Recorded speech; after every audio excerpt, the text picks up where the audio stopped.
एक राजा की पुत्री के मन में वैराग्य की भावनाएं थीं। जब राजकुमारी विवाह योग्य हुई तो राजा को उसके विवाह के लिए योग्य वर नहीं मिल पा रहा था। राजा ने पुत्री की भावनाओं को समझते हुए बहुत सोच विचार करके उसका विवाह एक गरीब सन्यासी से करवा दिया। राजा ने सोचा कि एक सन्यासी ही राजकुमारी की भावनाओं की कद्र कर सकता है। विवाह के बाद राजकुमारी खुशी खुशी सन्यासी की कुटिया में रहने आ गई। कुटिया की सफाई करते समय राजकुमारी को एक बर्तन में 2 सूखी रोटियां दिखाई दी। उसने अपने सन्यासी पति से पूछा कि रोटियां यहाँ क्यों रखी हैं? सन्यासी ने जवाब दिया कि ये रोटियां कल की ये रखी है। अगर कल खाना नहीं मिला तो हम एक एक रोटी खा लेंगे। सन्यासी का ये जवाब सुनकर राजकुमारी हंस पड़ी।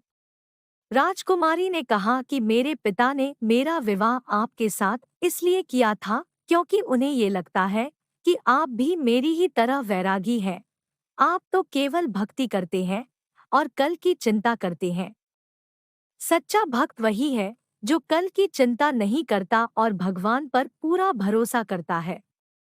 अगले दिन की चिंता तो जानवर भी नहीं करते हैं, हम तो इंसान हैं। अगर भगवान चाहेगा तो हमें खाना मिल जाएगा और नहीं मिलेगा तो रात भर आनंद से प्रार्थना करेंगे। ये बातें सुनकर सन्यासी की आंखें खुल गई। उसे समझ आ गया कि उसकी पत्नी ही असली सन्यासी है।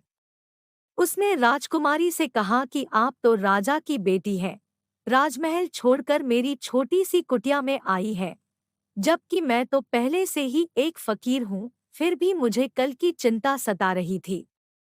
केवल कहने से ही कोई सन्यासी नहीं होता, सन्यास को जीवन में उतारना पड़ता है। आपने मुझे वैराग्य का महत्व समझा दिया। अगर हम भगवान की भक्ति करते हैं तो विश्वास भी होना चाहिए कि भगवान हर समय हमारे साथ है। भगवान हमारी चिंता हमसे ज्यादा रहती है। कभी आप बहुत परेशान हो, कोई रास्ता नजर नहीं आ रहा हो तो आप आंखें बंद करके विश्वास के साथ पुकारे, सच मानिए थोड़ी देर में आपकी समस्या का समाधान मिल जाएगा।